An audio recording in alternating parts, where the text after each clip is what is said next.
Oi, Sim, tudo certo. Hola, Perfeito. bien, Noches. bien. Buenas noches. boa noite, meus queridos. Boa noite. Preste Guru Yoga.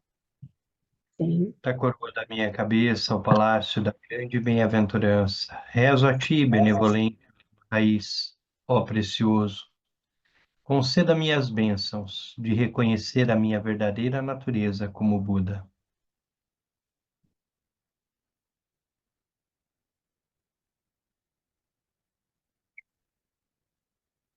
Então, nós seguimos com a leitura. Essas primeiras semanas, a nossa leitura é um pouco mais da biografia de Tenzin Wangyal Rinpoche, e do que ele vive, e experimenta enquanto ele recebe esses ensinamentos. Nós estamos, então, no Maravilhas da Mente Natural, na tradução para a língua portuguesa, na página 24.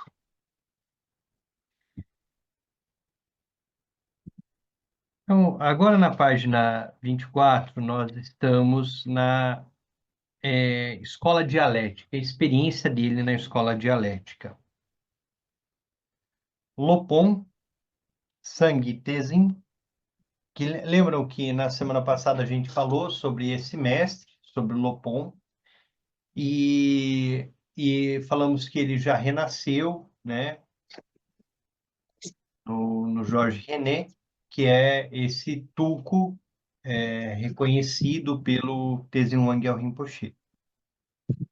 Lopon Sangye Tenzin pediu-me que, após sua morte, o dinheiro deixado por ele fosse gasto para fundar uma escola de dialética que chegasse ao grau de Geshe, equivalente a um PhD em estudos filosóficos e metafísicos, de uma universidade ocidental. Quando a escola foi fundada, Lopon Tenzin Nandak foi o primeiro mestre a ensinar lá, juntamente com o Lharama Geshe Yungdrung Langgyal, que ensinava filosofia e lógica. Eu estive entre os primeiros estudantes, em número de 12, e seguimos um programa de estudos muito preciso de dialética, filosofia, lógica, poesia. Eu obtive notas altas em uma competição de poesia. Teve também as disciplinas de gramática, astrologia tibetana e medicina. Havia também um curso de debates que me fascinava muito, tanto que me tornei muito hábil em debater. Então, ele está relatando a experiência dele na escola de dialética, né? Todo o processo de formação dele dentro do mosteiro. Nessa escola, fui eleito presidente entre os 6 representantes estudantis. Havia também um vice-presidente, um secretário, um vice-secretário, um tesoureiro e um Gerhard, que era responsável pela disciplina. Nós nos reuníamos a cada 10 dias e realizávamos reuniões gerais com os outros estudantes uma vez por mês. Tornamo-nos responsáveis pela administração da escola, planejamento dos cursos e pelos horários.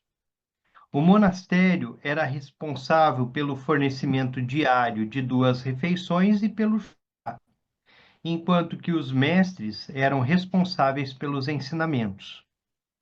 Como presidente, eu introduzi algumas inovações, tais como um curso em composição criativa e de debates entre as classes. As experiências dele, né? O cronograma da escola dialética era muito intenso. Nunca tínhamos um dia de folga. Tínhamos sempre de assistir 6 dias seguidos de 2 aulas e 6 noites de debates. Na sexta noite, havia debate até às 3 horas da manhã. Seguia-se um dia de descanso, mas se um dia de prática especial interrompia os 6 dias, perdíamos então o dia de folga. Todos os dias assistíamos aulas durante 11 horas, com intervalos muito curtos. Pela manhã, Lopontes em Nandak ensinava das 8 às 12, e depois do almoço, ele dedicava meia hora para dar transmissões desse ensinamento Dzogchen, que nós vamos nos aprofundar, que é o Shangshung Nyangyud. De modo que, em 9 anos, ele conseguiu completar a transmissão integral desses ensinamentos. Ele conseguiu completar a etapa. À tarde, ele ensinava até mais ou menos 4 ou 5 horas, quando então se retirava para o seu quarto para meditar no escuro, enquanto prosseguíamos com a nossa sessão de debates vespertina. Logo que terminava, eu corria para casa e acendia a luz do seu quarto, e ele imediatamente cobria os olhos com os braços. Ele então ensinava a mim e a Abu Tashit Serin, ou nós três praticávamos juntos, ou às vezes simplesmente sentávamos e conversávamos. Às vezes, depois da escola, eu ia visitar minha mãe, que vivia próximo, em Dolange. Para chegar lá, eu tinha que andar por uma estrada que supostamente era assombrada por demônios. Lopontes em Nandak ficava do lado de fora da sua casa, conversando comigo sem parar, enquanto eu descia a estrada para que eu não ficasse com medo. Enquanto não conseguia mais ouvir sua voz, eu corria o resto do caminho até a casa da minha mãe no vilarejo.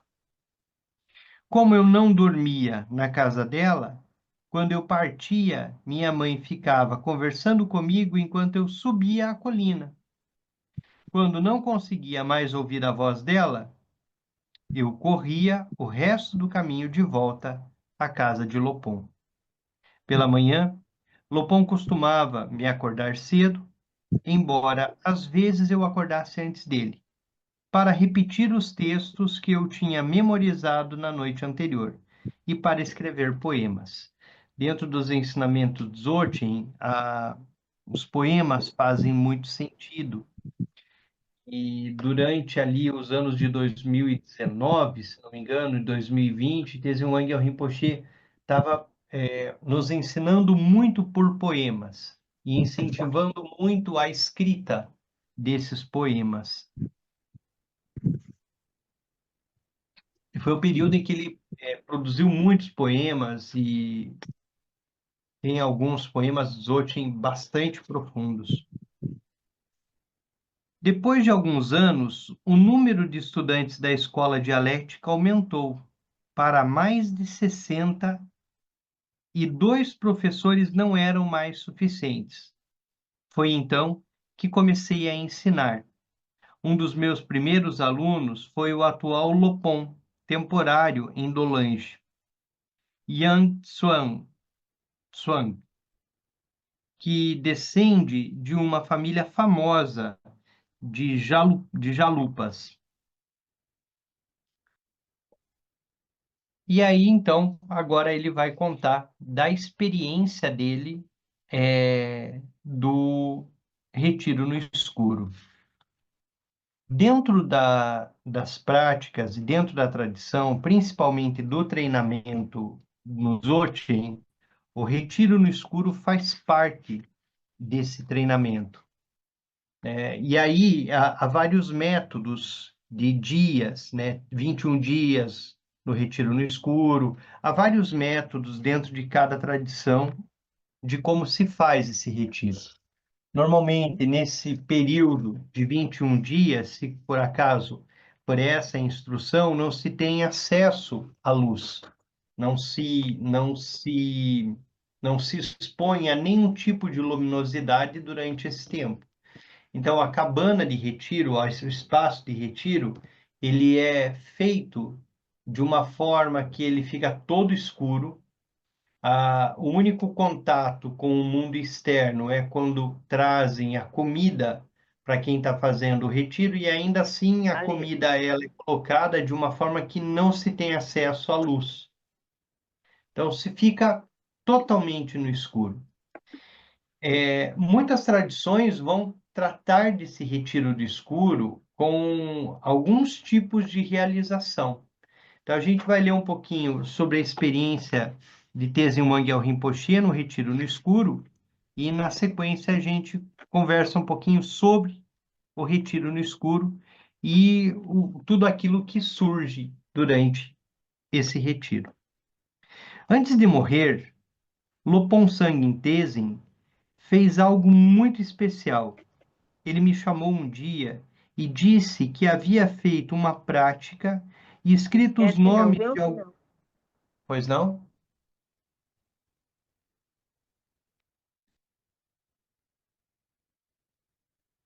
Tinha feito uma prática, escrito os nomes de algumas deidades em pedaços de papel que ele atirava sobre o altar. Ele me orientou a pegar um dos papéis e a praticar com a deidade cujo nome estivesse no papel.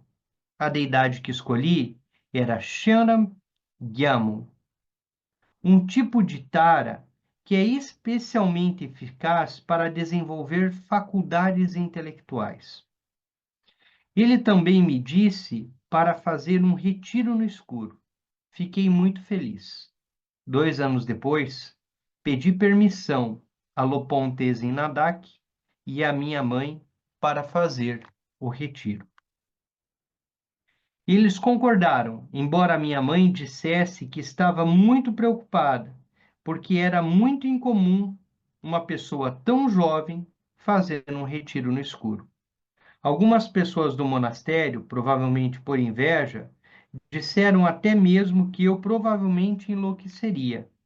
De qualquer modo, eu comecei a fazê-lo na dispensa de Lopon Tenzin Nadak, que fora convertida em um toalete para convidados de visita. Era muito pequena, cerca de 2 metros por 4. Tinha paredes de cimento e, por isso, a circulação de ar era muito ruim. Minha mãe trazia-me comida 3 vezes por dia. Durante o retiro, eu nunca falei com ela.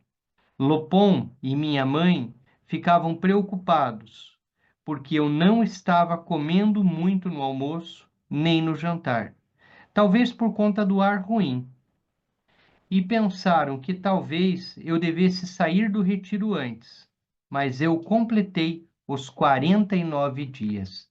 Então, o ciclo do retiro no escuro que Tenzin Wangyal Rinpoche fez foi o de 49 dias. Ele completa esses 49 dias. Todos os dias, Lopon vinha e se sentava do lado de fora da cabana do retiro e conversava comigo durante meia hora.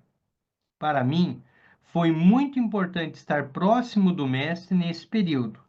Eu não conseguia me lembrar de todos os ensinamentos de antemão e, como eu não tinha que mudar de práticas e de visualizações toda semana, ele me instruía sobre isso, conforme fosse apropriado. Minha mente estava muito vazia, sem conceitos.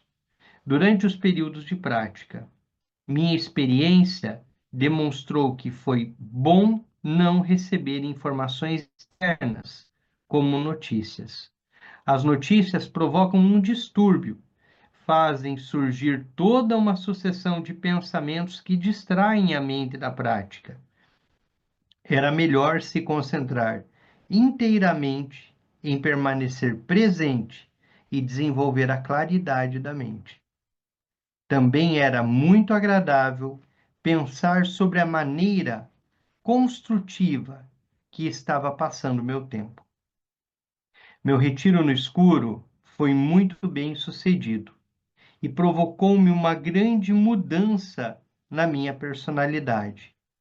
Durante os primeiros dias, não foi fácil para mim, um garoto com muita energia dinâmica, permanecer confinado e quieto em um quarto tão pequeno e escuro.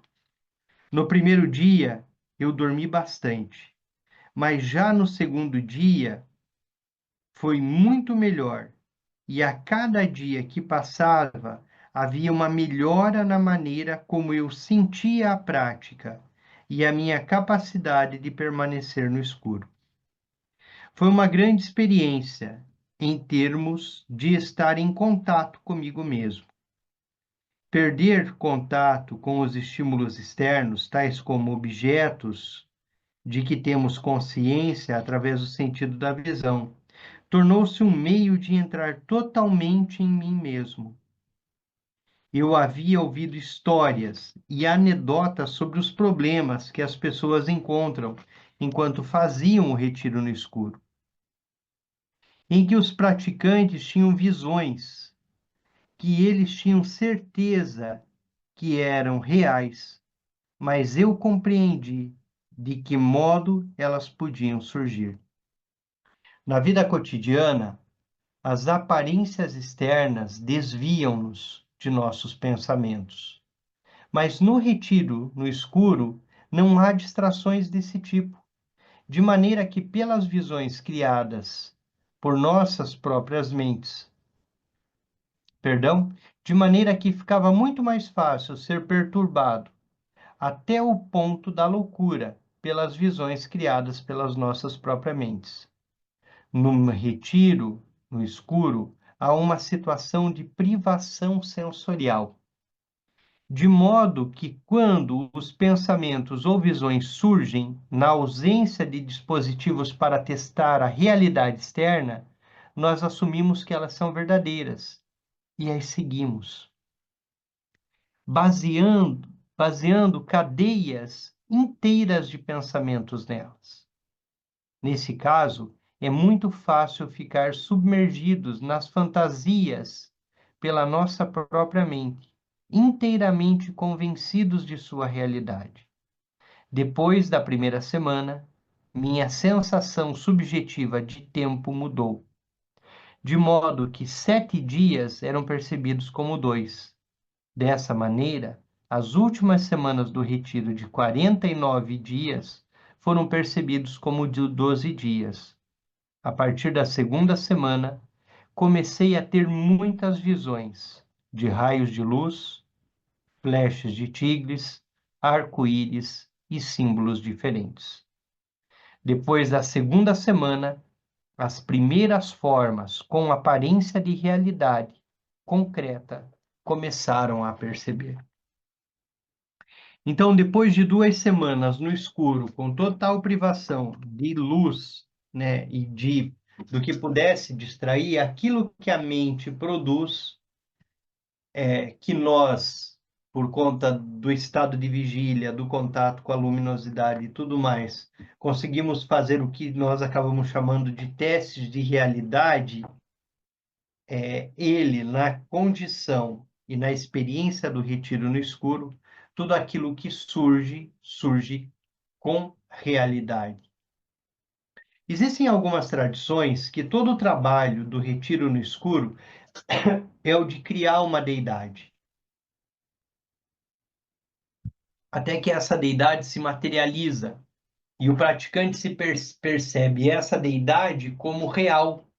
Então, essa deidade abençoa o praticante em algumas tradições, e posterior a isso, o praticante precisa dissolver essa deidade. Então, há todo um trabalho que se desenvolve no retiro no escuro. Na prática de Tenzin Wangyal Rinpoche, o que vai surgir, né, o que surge são os símbolos ou os tigres que surgem ao praticarmos o Togyal. Então, a prática do Togyal, uma das práticas de Dzogchen, chamadas Togyal, essas imagens, elas surgem, os tigres se manifestam. Então, ele começa a ver esses símbolos. Na página 27, tem os símbolos né, do Togel, que Teze Wangyal Rinpoche começa a experienciar durante o seu retiro no escuro. As primeiras dessas visões surgiram durante a segunda semana, segunda sessão da manhã da segunda semana. Enquanto eu estava no estado de contemplação, vi a enorme cabeça sem corpo de Abu Tashit Seren diante de mim no espaço. A cabeça era gigantesca. Nos primeiros minutos, senti medo e então retomei minha prática. A cabeça permaneceu à minha frente por mais de meia hora. A visão era tão clara como aquela da realidade externa cotidiana e às vezes até mais clara. Então ele fez um desenho da cabeça do professor dele que surgiu diante dele durante o retiro no escuro. Está na página 28.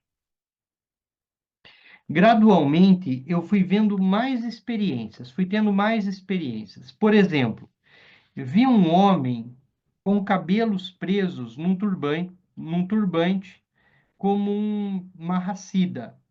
A sensação foi muito forte, positiva e carregada de poder. Talvez a visão mais importante tenha sido aquela que foi acompanhada de muito movimento. Nem todas as visões são dotadas de movimento. Algumas são como assistir um filme. Em outras, você pode se encontrar dentro da visão. Em outras, a visão fica acima de você no espaço, ou no mesmo nível, ou abaixo. Nesse caso, eu me encontrava num grande vale, com colinas cobertas de flores vermelhas de ambos os lados. O vento soprava por entre as árvores belas, e havia um caminho comprido e sinuoso ao longo do qual 5 pessoas caminhavam na minha direção. No começo, elas estavam tão distantes que eu mal conseguia ver sua fisionomia, mas depois de meia hora, elas haviam chegado tão perto que eu as reconheci como indianas. 2 estavam usando turbante sikh. Elas vieram até mim e depois se viraram e voltaram sem dizer nada. Essa imagem do caminho, ele reproduz lá na página 30, com as pessoas que ele viu, né, e depois vindo até ele e voltando. Uma vez, tive uma visão que perdurou por muito tempo. Uma mulher nua, com cabelos compridos, estava sentada diretamente à minha frente, mas virada, de modo que eu não podia ver seu rosto. Quando tinha as visões, elas não eram uma coisa que surgia externamente, eram manifestações da minha própria mente na forma de luz. Mesmo quando fechava os olhos, eu as via da mesma maneira, mas de algum modo percebia que elas estavam em diferentes direções e locais.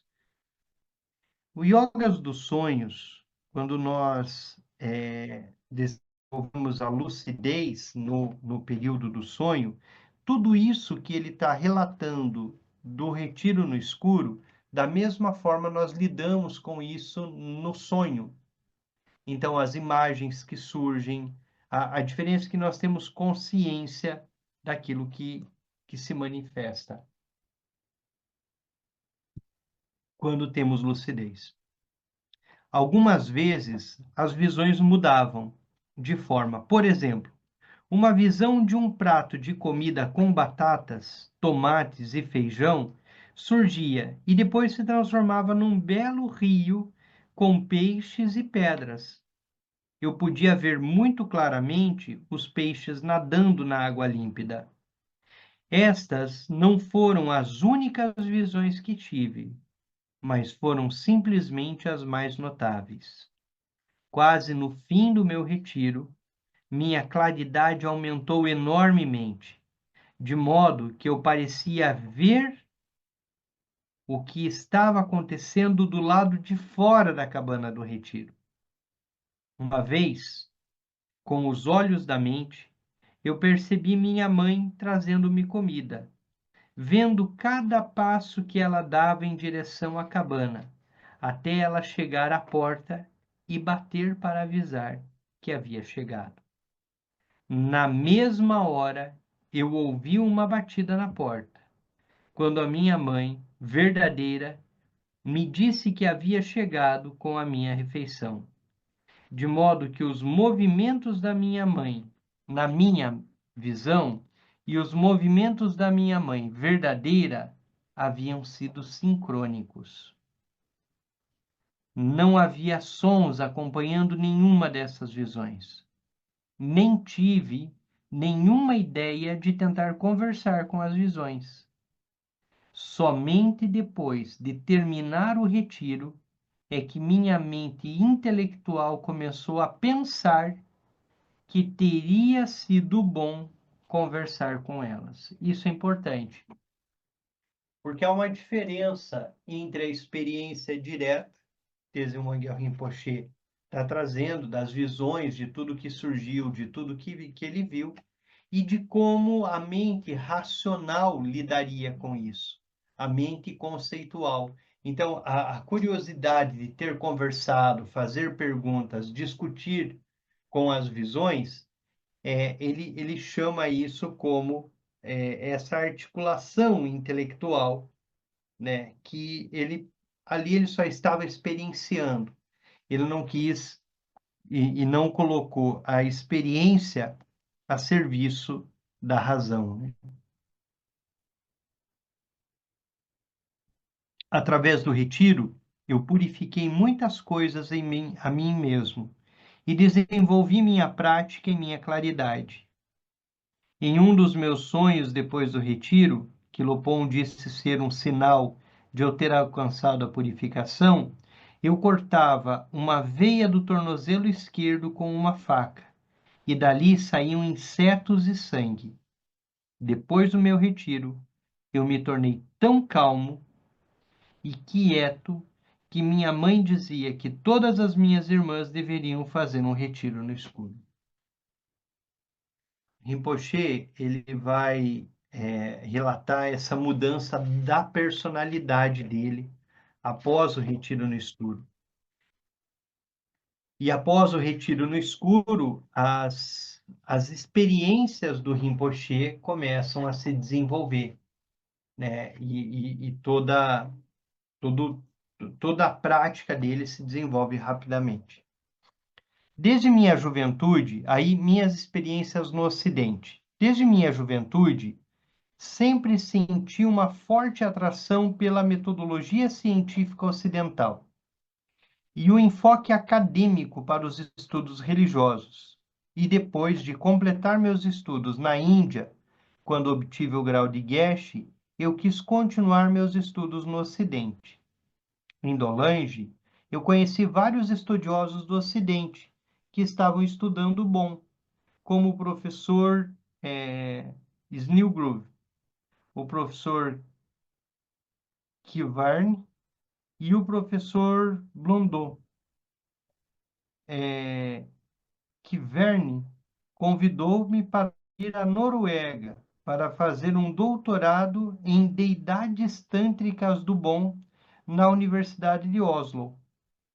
E Anton Gils, professor de psicologia da religião, convidou-me para ir à Universidade de Lund, na Suécia, para trabalhar em pesquisa com sua esposa, que estava traduzindo o Shanshun Nyangyud. Ao mesmo tempo, Nankai Norbu Rinpoche convidou-me para ir a Merigar, o centro da comunidade Dzogchen na Itália, Esperei 2 meses para obter um visto italiano e então, com grande dificuldade, consegui ir para a Itália. Era janeiro de 88. Foi a minha segunda visita à Europa e eu já tinha visitado a França, Bélgica e Alemanha em 83. Com a primeira turnê dos dançarinos sagrados mascarados bons como líder do grupo e ator. Então ele deu um passeio ali pela Europa. Quando eu cheguei à Itália, eu contava com vários amigos italianos, entre as pessoas que haviam visitado Dolange e ao longo dos anos. Eu fiquei com Andrea Del Angelo e Giacomella Orofino em Roma. E como um visto de residência era muito curto, depois de uma semana fui renová-lo. Ao mesmo tempo, fui com Enrico Del Angelo ao Instituto Ismel, em Roma, onde imediatamente me ofereceram um emprego. E a partir de então, trabalhei lá na biblioteca. Depois, eu fui para Merigar. Esta foi a primeira comunidade religiosa que eu visitei no Ocidente. Então, ele vai fazer a experiência pelas universidades, né? E depois ele vai para o centro de retiros de Nancaim-Norbo, lá na Itália. E é onde ele vai começar a ensinar no Ocidente, com o apoio e com a estrutura oferecida por Nancaim-Norbo. Embora minha intenção de vir para o Ocidente não estivesse sido lecionar e sim estudar, quando um pequeno grupo de praticantes do Centro do Dharma de Milão, chamado Terra delle Dakini, né, Terra das Dakinis, me convidou, eu fui lá ensinar. Causou-me muita estranheza ver que havia um pagamento fixo para os ensinamentos, quase como se os ensinamentos estivessem sendo avaliados. Em seguida, comecei a ensinar em numerosos centros da Itália e em outros lugares da Europa. No começo, eu me senti desconfortável ao ensinar Dzogchen no Ocidente, por várias razões. Porque as pessoas eram novas e eu não as conhecia. E também porque, para mim, os ensinamentos Dzogchen são a coisa mais importante da minha vida. Esse é um ponto importantíssimo. Nós somos alunos de Tenzin Wangyal Rinpoche e ele é um grande professor Dzogchen e instrutor Dzogchen.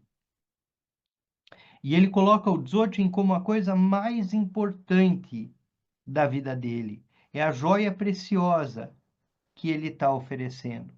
Ele fica muito desconfortável, por óbvio, por ensinar o Dzogchen no Ocidente. Até porque no Tibete, o ensinamento do Dzogchen era muito profundo. Não era ensinado abertamente, né? E ele vai ali com a comunidade do Nankai Norbo, com as instruções de Lopon Tenzin Nandak, ensinar o Dzogchen. No Ocidente, eu não encontrava absolutamente a mesma atitude respeitosa que eu demonstrava quando recebia o Dzogchen dos meus mestres. Aqui no Ocidente, as pessoas parecem achar correto conversar sobre os ensinamentos em qualquer lugar. E até se sentam em bares discutindo os ensinamentos como uma conversação corriqueira, como uma conversa corriqueira, ou vantagarelice. Isso não vai fazer muito sentido para ele, né? Falar sobre os ensinamentos em qualquer lugar. Notei imediatamente que o que as pessoas estavam dizendo sobre a integração do Dzogchen com a vida diária não correspondia ao seu comportamento normal. Onde faltava compaixão, atentividade, proficiência e consciência desperta. Então, há uma certa, e aqui o Rinpoche chama atenção, há uma certa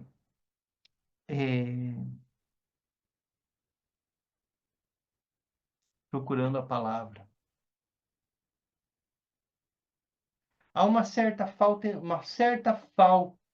falsa impressão de que nós experimentamos o estado natural da mente, ou que nós atingimos algum tipo de realização. Então, essa falsa impressão faz com que a gente corra o risco exatamente da tagarelice, que ele mesmo vai chamar aqui a atenção, né? A gente torna aquele ensinamento sagrado a coisa mais importante da vida, como ele mesmo vai chamar, como algo tão corriqueiro, tão trivial, que fica sem sentido. E o que ele vai chamar atenção? Tudo isso que nós acreditamos ser o estado natural da mente ou a experiência direta, se falta compaixão, atentividade, proficiência e consciência desperta, é tudo que não é, né? Então, estamos efetivamente perdidos ainda. Com o tempo, descobri que as pessoas vinham para um ensinamento de fim de semana e nunca mais retornavam. Parecia não haver qualquer conexão pessoal.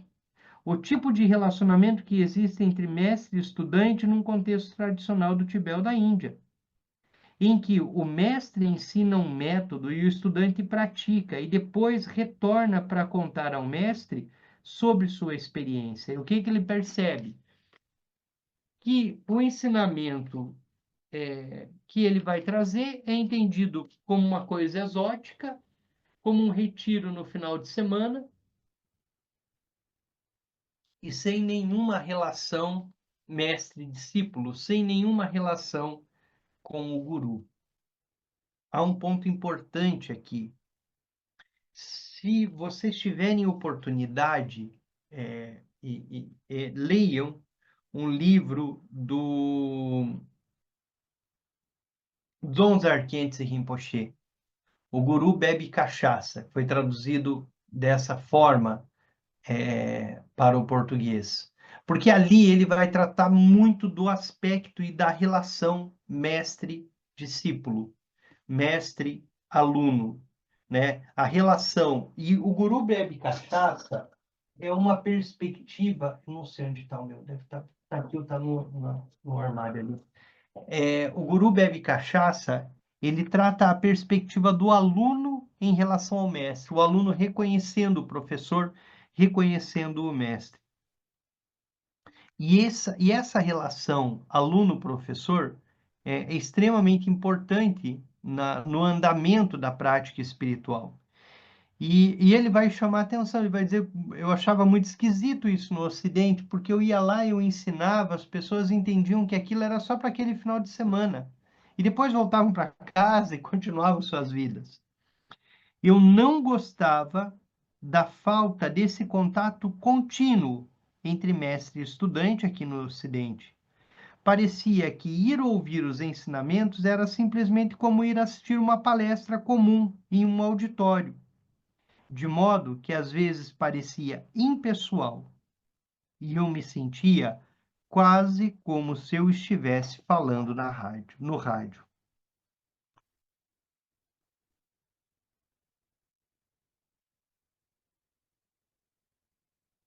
Para mim, transmitir o Dzogchen é uma responsabilidade. Para nós que estamos nesse grupo, nos reunindo toda segunda-feira à noite para estudar o Dzogchen, também deve ser uma responsabilidade. Eu quero ter certeza de que as pessoas entendem o que eu estou ensinando. E algumas vezes eu enfatizo muitíssimo esse aspecto. Contudo, como o tempo frequentemente era curto, e por causa da maneira de se relacionar com as pessoas e da falta de feedback, muitas vezes era difícil ter certeza de como as pessoas estavam recebendo o que eu ensinava. Lembram que ele recebe os ensinamentos de Dzogchen, começa a receber do primeiro professor dele, do Lopon, e depois ele vai receber de Tenzin, do Tenzin Nandak, né?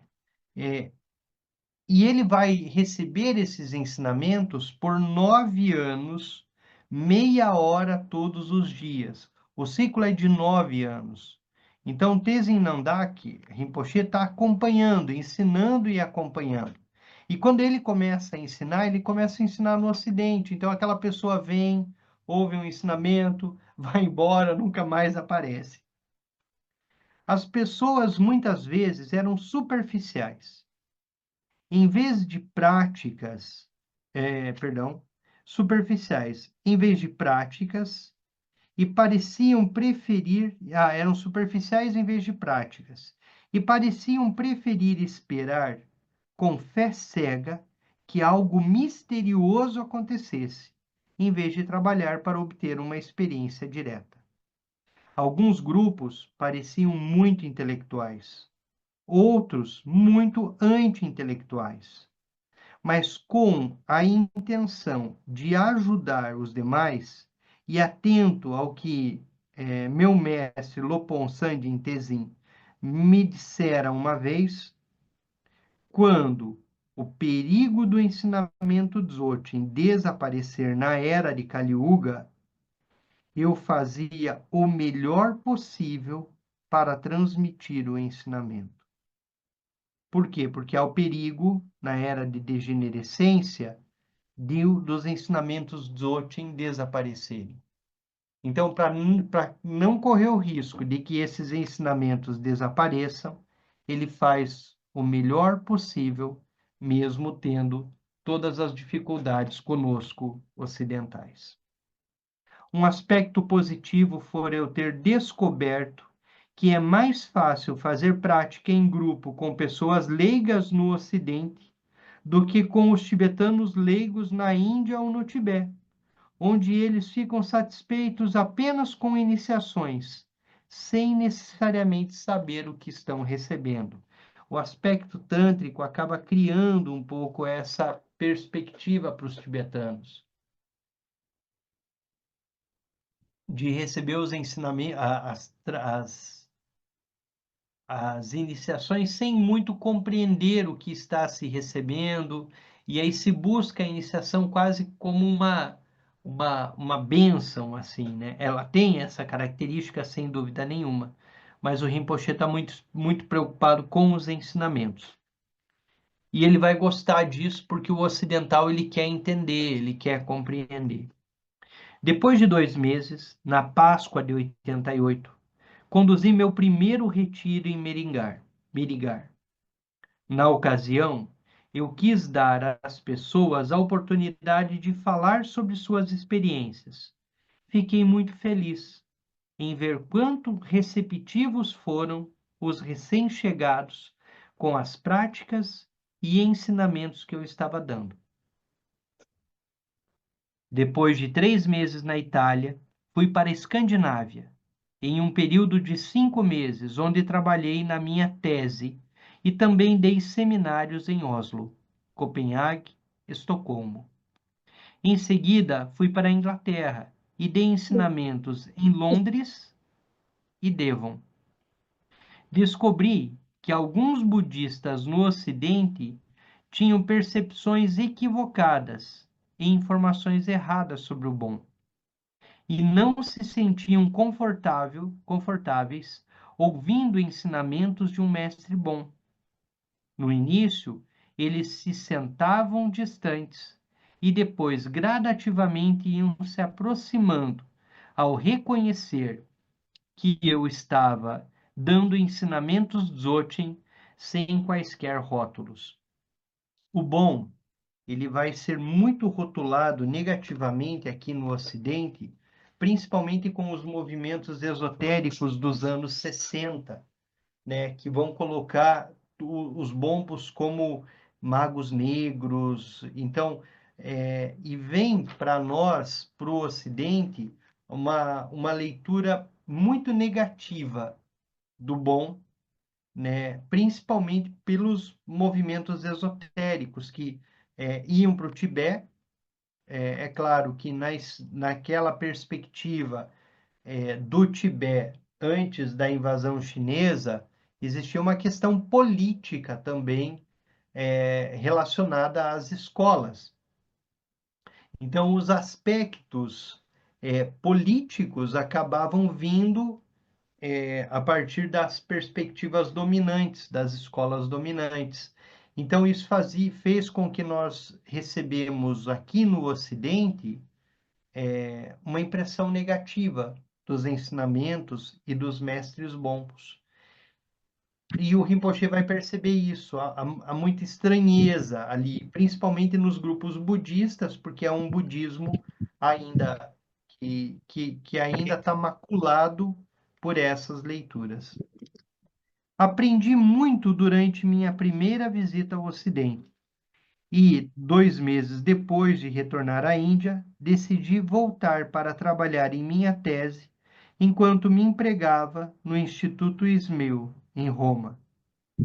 Com o Instituto, com o intuito de aprender mais sobre a cultura e a filosofia ocidentais e também para trabalhar com a comunidade Dzogchen.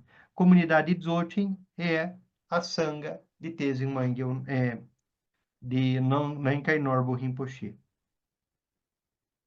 Enquanto estive em Roma, as pessoas da comunidade Dzogchen da Itália convidaram-me para ensinar em diferentes cidades, na ausência de Nankai Norbu Rinpoche, que tinha tirado um ano de licença da universidade para empreender uma pesquisa na China. Eu aceitava esses convites com frequência, com a frequência que as minhas obrigações e compromissos permitiam. Construí relações espirituais e de amizade muito boas com pessoas da Itália, Era muito mais confortável para mim ver grupos de pessoas de forma continuada, pois havia um sentimento do processo nos ensinamentos que eu estava transmitindo a eles, criando-se mais um sentimento de família. Então, Rinpoche vai relatando para a gente o processo dele, né? E agora ele vai trazer um pouquinho das reflexões positivas e fora a semana que vem, na outra, nós entramos propriamente nos ensinamentos que o livro se propõe. Alguém gostaria de usar a palavra? Fazer alguma pergunta, algum comentário do que a gente leu hoje?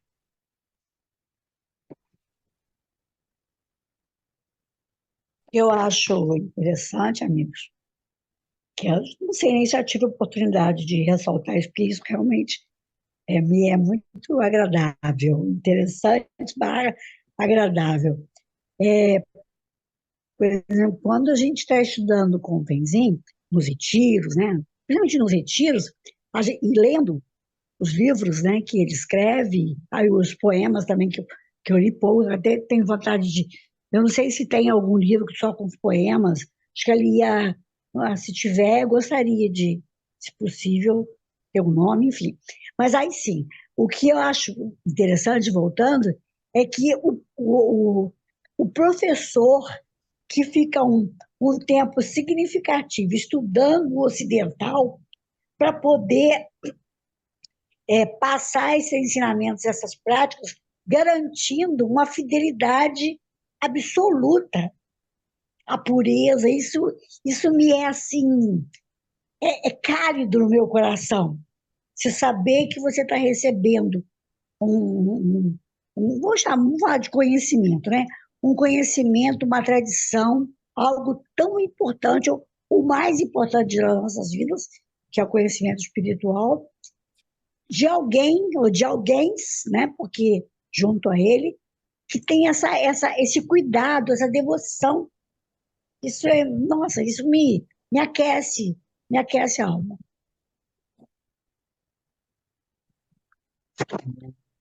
No retiro aqui em Curitiba, aqui no Sucavati, ele falou um pouquinho sobre a Sim. experiência dele no mosteiro, né? E é interessante porque ele vai ter uma formação tradicional, ele vai viver a formação tradicional, a experiência, como se ensinava, como se aprendia. E uma coisa muito curiosa, a grande população, povo do Tibete, não tinha acesso a nada disso. Porque era muita perspectiva tântrica, então eram as iniciações, uma coisa mais devocional, que faz parte do Uhum. nosso caminho, né? Que está ali no caminho, a perspectiva devocional. Mas essa profundidade do professor, do aluno, a perspectiva do Dzogchen, não era ensinada abertamente. De repente ele vem para o Ocidente, e muito ali na energia também de Nankai Norbu, Rinpoche, e começam a ensinar o Dzogchen, ensinar a grande Uhum. perfeição. E como ele diz assim, nesse tempo de degenerescência, em que esse ensinamento pode sumir, Ah, eu vou fazer o aham. melhor Sim, possível para que ele sim. permaneça, para que ele continue, né? Para que ele seja praticado. E estamos nós aí, recebendo esses ensinamentos agora. Gratos, né? Muito gratos. Denis, eu posso fazer uma pergunta?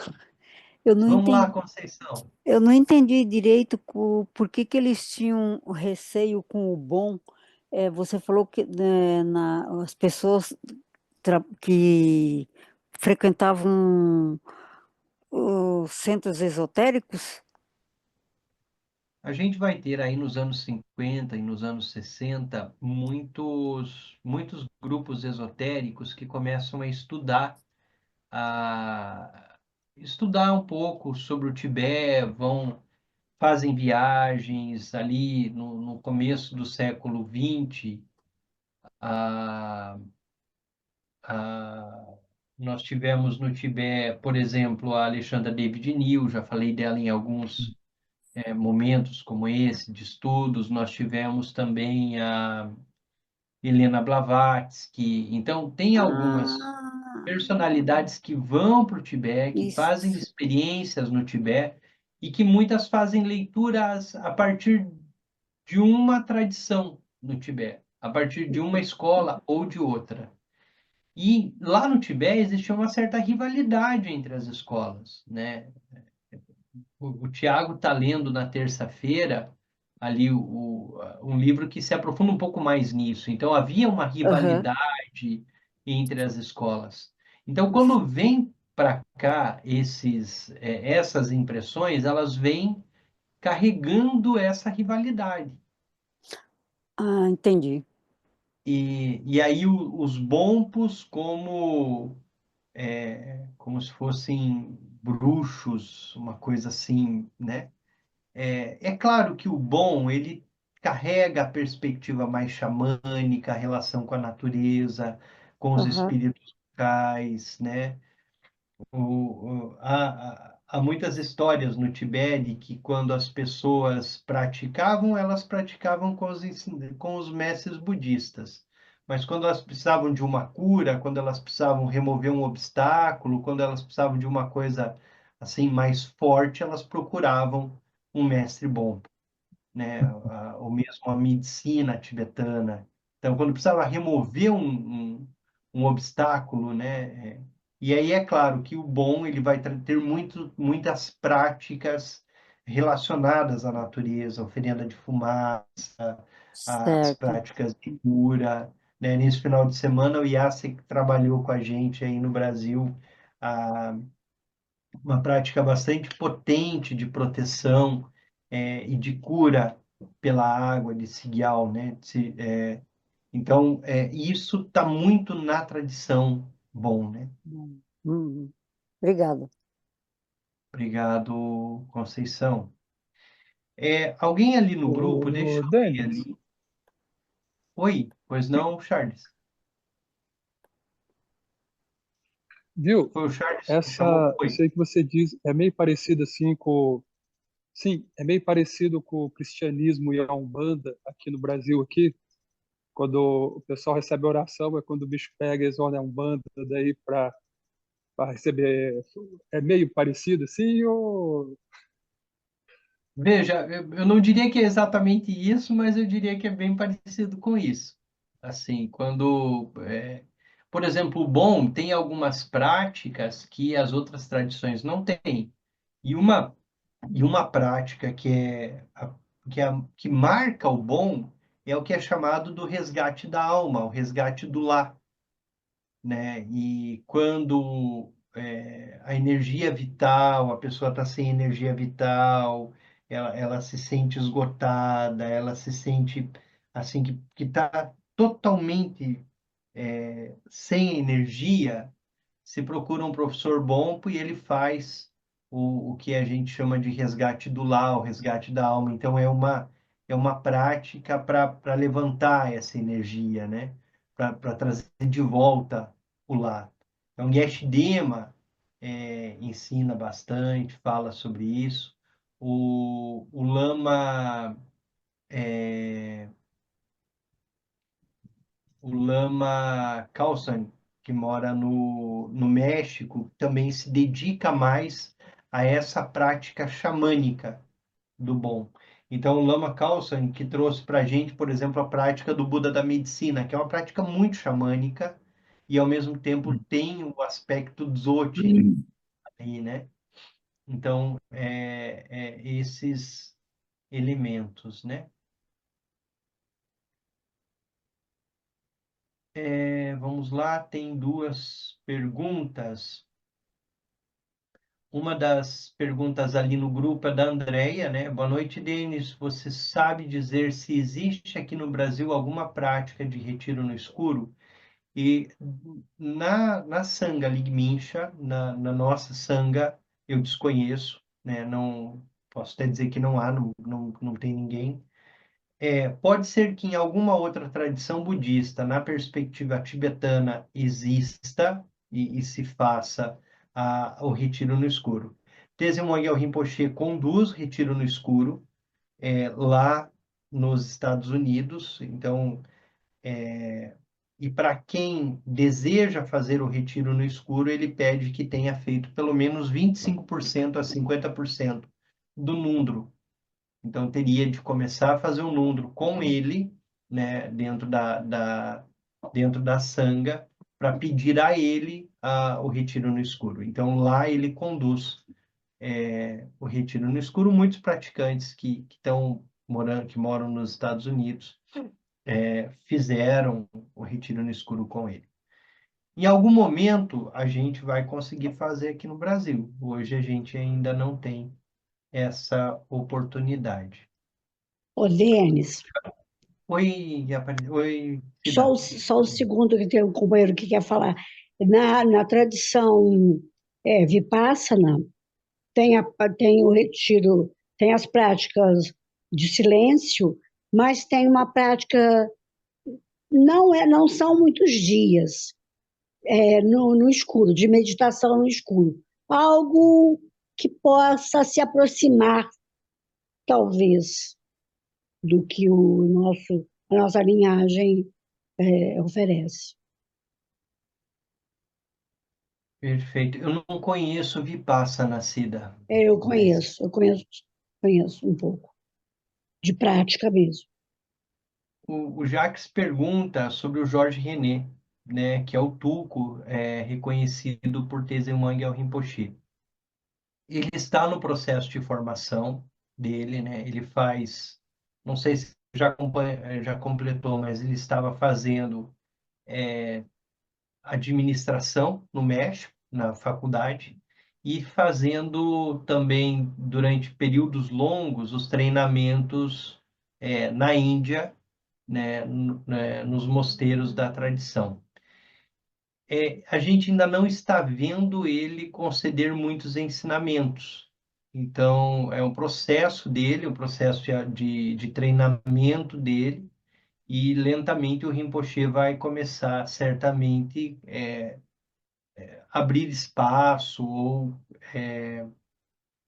propor que ele faça alguns ensinamentos e traga para nós, né? Então, ele está no processo dele ainda. A gente pode colocar no grupo ali fotos dele e algum ensinamento que ele já vem trazendo. Tá bom, Jax? Perfeito. Mais alguma pergunta? Vamos dar 5 minutos e a gente volta para os yogas do sonho e do sono. Vamos só dedicar esse nosso tempo, nosso estudo. Toda virtude pura, realizada por meio das 3 portas, dedico para o bem-estar de todos os seres dos 3 reinos. Havendo purificado todas as aflições e obscurecimentos dos 3 venenos, que rapidamente possamos atingir o estado completo de Buda nos 3 corpos.